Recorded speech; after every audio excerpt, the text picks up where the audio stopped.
Yeah, Hoover. Young Hoover. Young Hoover. All right, Young Hoover, we're on the air, man. And the first time I saw you was the Spider-Man video, man. It was legendary. Yeah. I saw that. I was dying when I first saw it, but then I started listening to it. And I was like, "This is actually fire."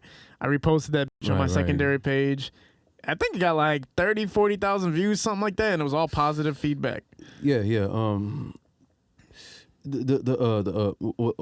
Okay. You know what? First of all, I appreciate you sharing that, and Of course.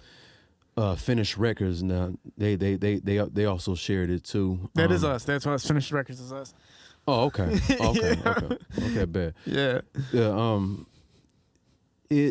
I know the reel. It had like 15.5K views on it. And shit, I appreciate that. I appreciate the positive feedback I've been getting, and me and my guys, we still promoting it. We still pushing the getting to the bag video, and that song is also on my second album, Therapeutic Situation, which is all over social media platforms right now. Y'all can stream and download it on either Spotify or iHeartRadio, iTunes, all that shit.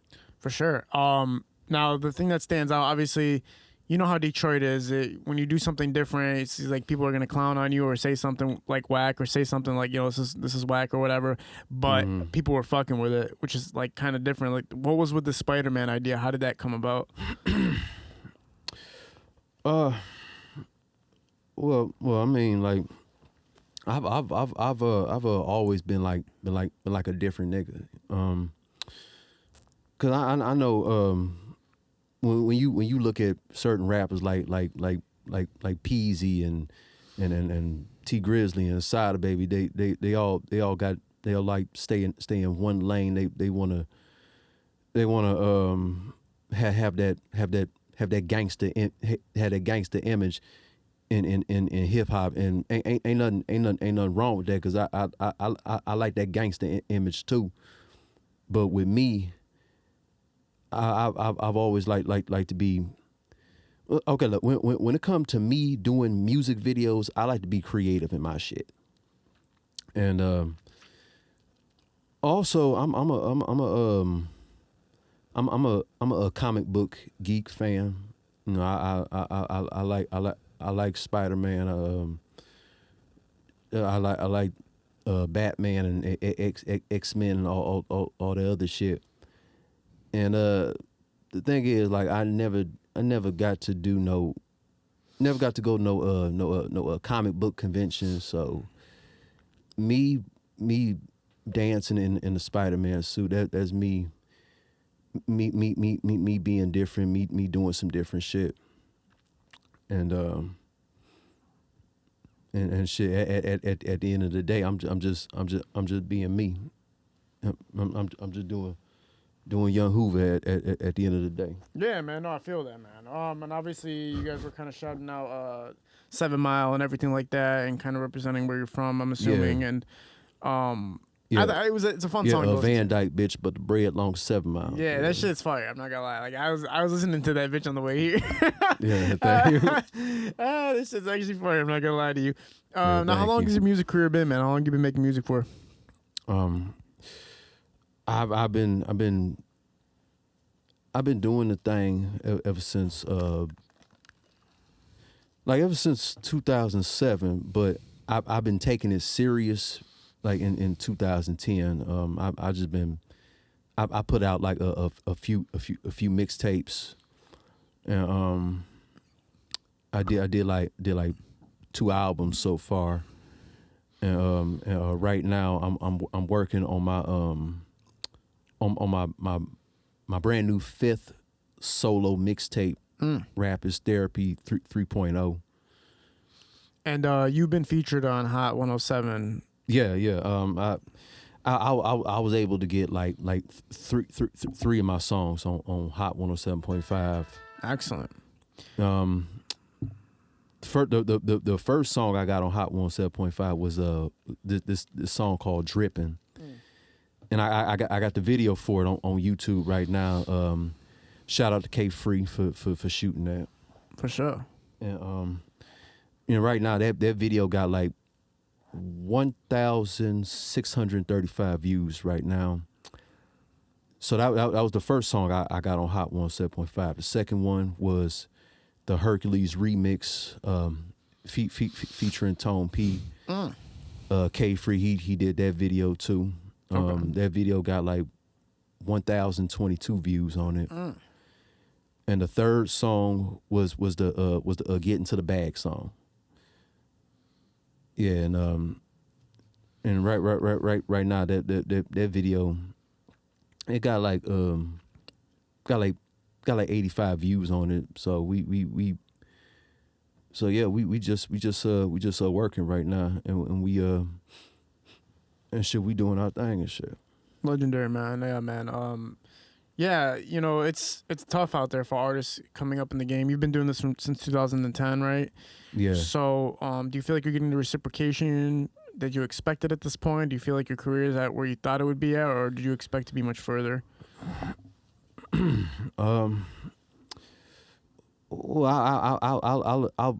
I'll admit that I'm not where I want to be in my life right now, but at the same time, like I feel like I'm getting there, cause I mean, and you know what, like I'm not even gonna cap, like I'm not gonna sit here and act like that.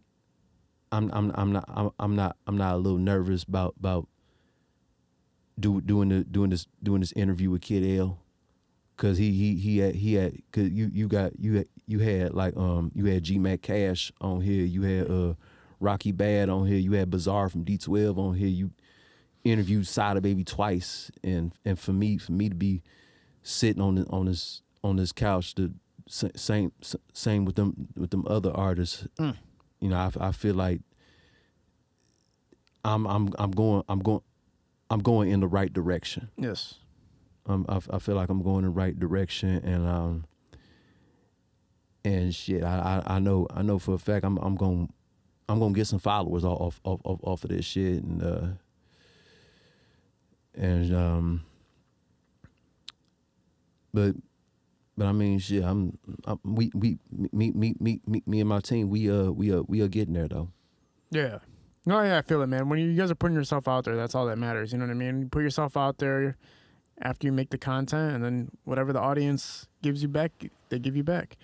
Now, we talked a little bit earlier before about some things, and one thing that came up was the white buffs, man. Those are classy as hell, bro. I'm not gonna lie, I love them. I'll talk about those a little bit. Yeah. Okay. One. First of all, my little nigga DJ. Shout out to her. She was the one who sold me these buffs, and I got the case right here. Just let people know that DZ is real. Right. Got the serial number on them and everything. Mm-hmm. What makes you think people wouldn't think they're real? Well,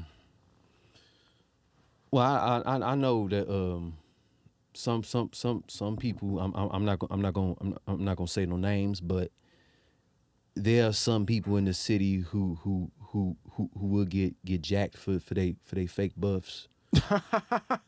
Some people will even get like robbed and killed for they buffs and shit. For the fake buffs?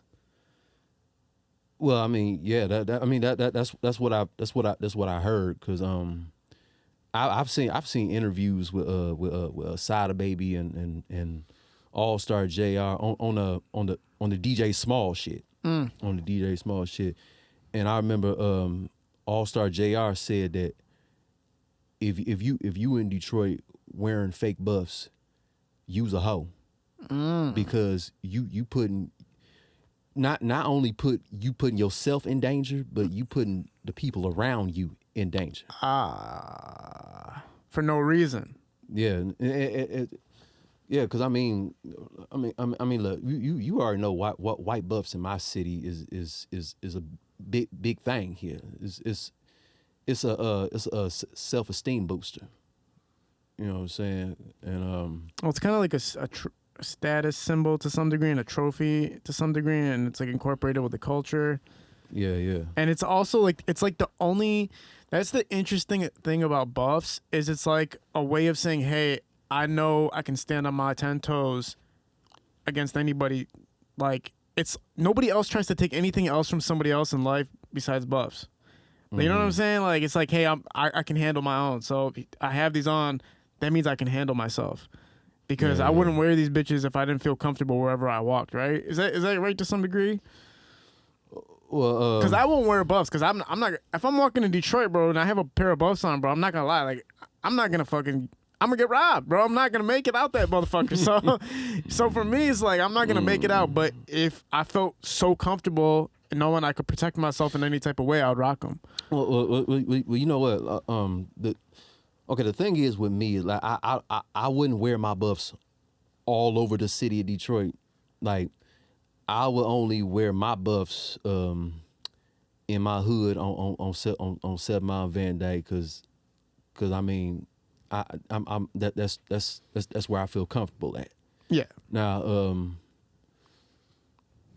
the rest of the city, no.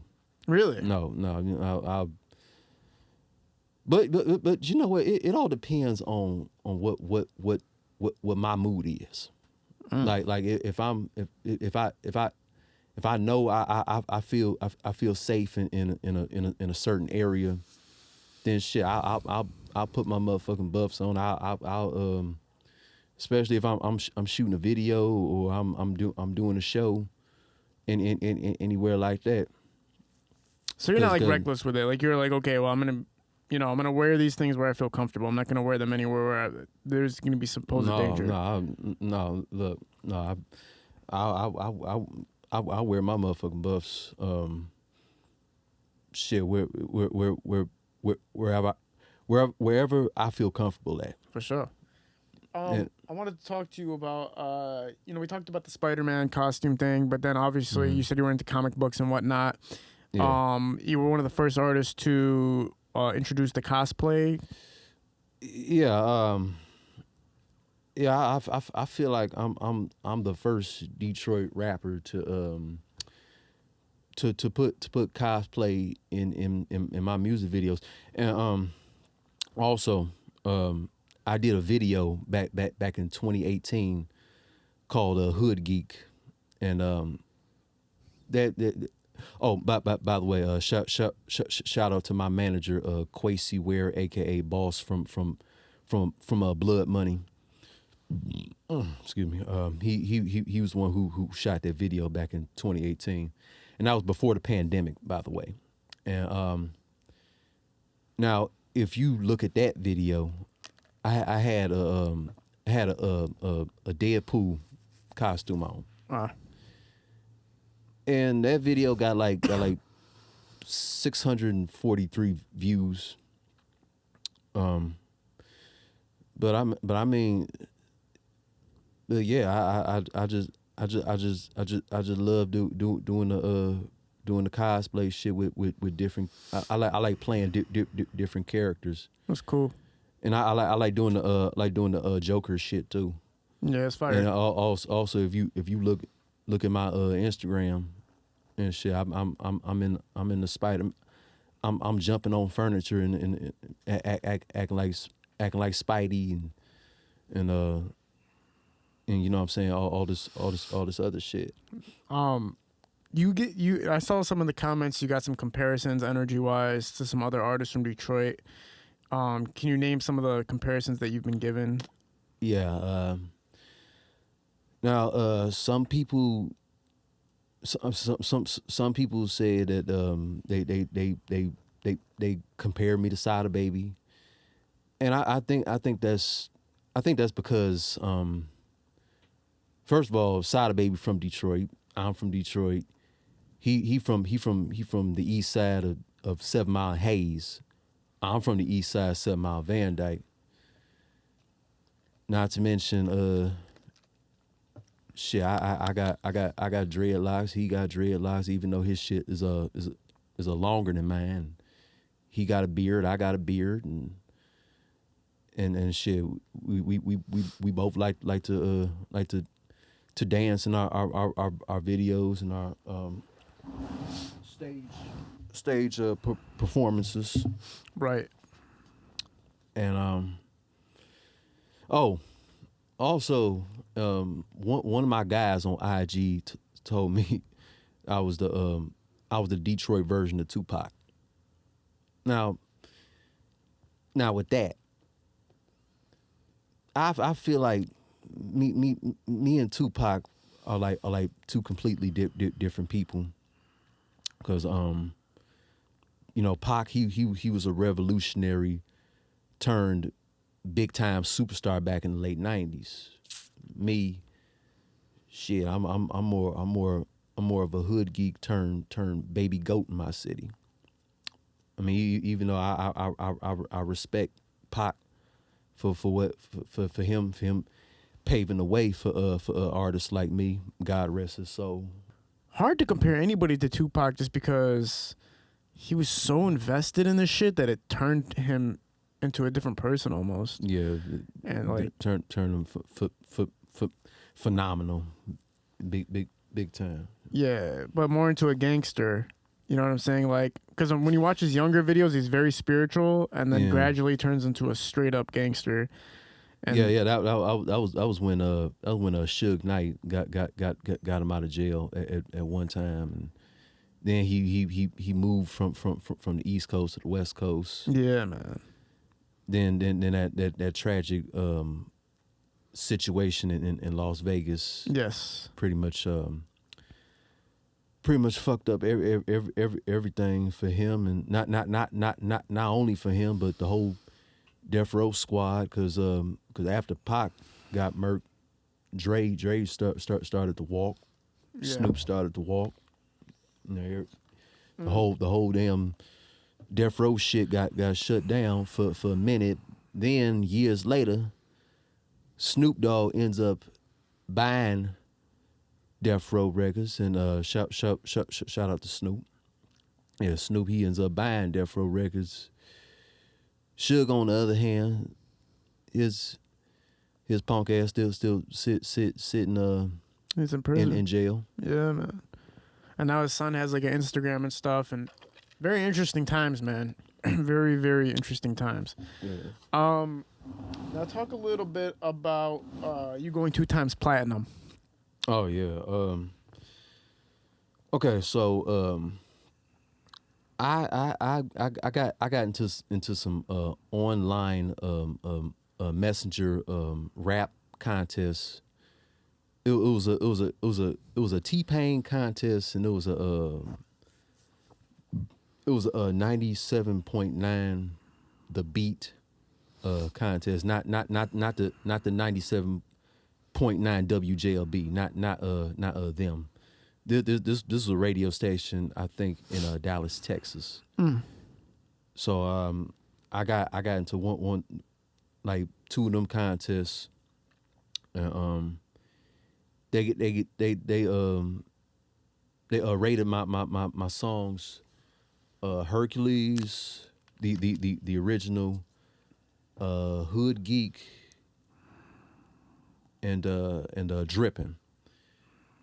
They rated them songs, and they actually fuck with it, and they gave me 2-time platinum plaques. Now, wow. Now, mind you, those plaques are not even real. But I mean, shit. To me, it is real. To me, because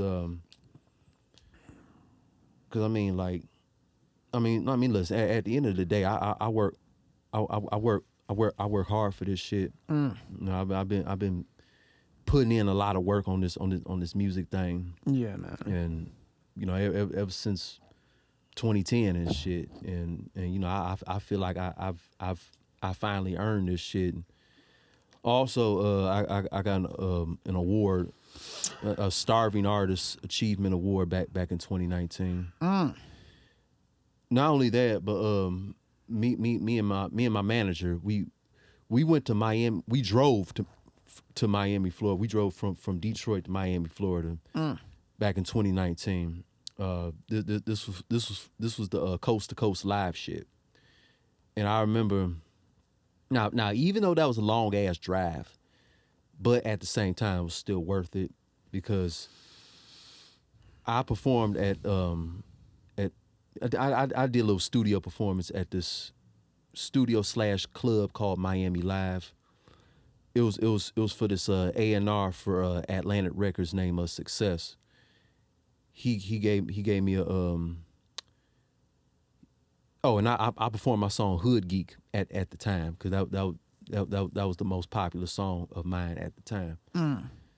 And I got a good review from him.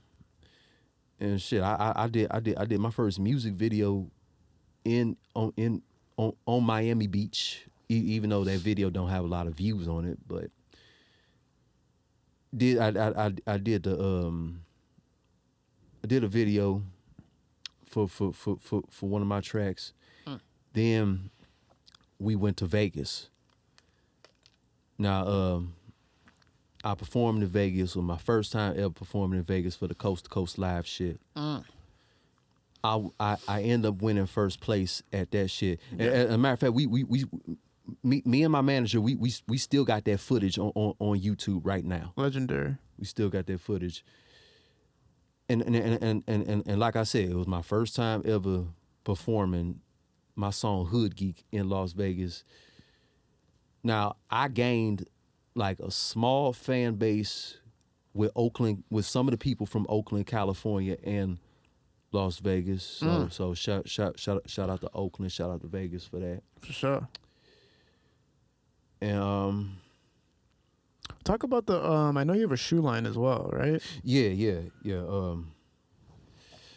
I'm gonna pull that up on my phone too. Okay, cool. Yeah, I got me a shoe line with aliveshoes.com. Oh, cool. And it was my first time ever. It was my first time ever coming up with my own shoe line, and it's called Hoovas. Now I got two colors for this. I got like a red and black color. Them the first pair, and I got an all white shoe with the black shoelaces.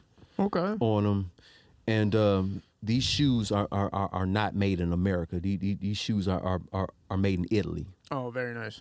So you already know that's their real designer. That's their real drip. Right. And I got shoe sizes for men and women. And yeah, they okay. They go you can one show of it to the that shoes. camera right there. Yeah, they go one of my shoes right there. Yeah, it's fire. That's the red and black one. What's the Instagram for that? Okay, well I got the link for it. Okay, yeah, send that to me when we get off air. I'll post that in the add that. Yeah, I add got that you. in my notes, so I know that. Yeah, I got you. But yeah, man. 2010. So you've been doing it a while. You introduced the cosplay thing. You introduced the Spider-Man thing. Is there anything else you feel like you kind of you introduced? Maybe. I feel like you kind of have like very deep roots in the culture, and you understand the history of hip hop. Mm-hmm. So you have a lot to offer it. And you probably did originate some things. Yeah. But looking back, do you see anything that you might have popped off that's taking off right now?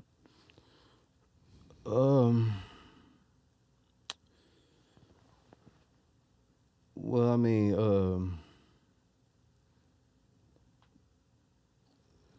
you know what? Like, I mean, I'm pretty much like in my own lane. Cause I mean, like, first of all, Detroit Detroit is hater city. Mm. You know, a lot of people in my city, like they got that crab in the bucket mentality. Like they want to see you do good, but not better than them. Mm. And shit. I feel like a lot of artists they scared to do the shit that I do because some of them got a tough gangster image to uphold, and me I don't care about having no gangster image. I don't care about being tough. I mean, shit. I know I'm tough. I know I'm not no pussy. You know, but nigga, at the same time, nigga, I'm gonna do my videos the way I want to do my videos. If I wanna dress up as goddamn Wolverine off of goddamn X-Men, then guess what? That's what the fuck I'ma do. Yeah, man. If I wanna flash my money and put the buffs on, be on some real flashy Detroit shit. Yeah, I'm do that. That's fire. But I mean, shit. I feel like every Detroit artist got they lane. Yeah. Sada Baby, he got his lane. Icewear Vezo got his lane. G Mac Cash got his lane, and I got my lane. Facts. And shit. And I mean, you know, I'ma stay in my lane. Yeah. You know, and that's it. For sure, man. Look, man, I fuck with your energy, and like I said, that song, man, made me become a fan of your music. The energy in that video. I appreciate it. Yeah, man. That shit was fire. You know what I'm saying? I remember when I was posting that shit. At first, I was laughing, but then I got into it. Like, this is fucking fire, though. Yeah, so, for me, anybody that can make anybody become a fan of them is that's a special thing. Like, that's not. There's a million people trying to make music, and you only become a fan of 10 people of the millions and millions that are making it. So, I'm definitely a fan of your music and your movement, man. So, definitely look forward to seeing what you do in the city, bro. Shout your Instagram out for everybody real quick. Yeah, my Instagram is Hoova. That's HOOVA _777. And my TikTok is you know what? I'm gonna pull it up real quick. My TikTok is cause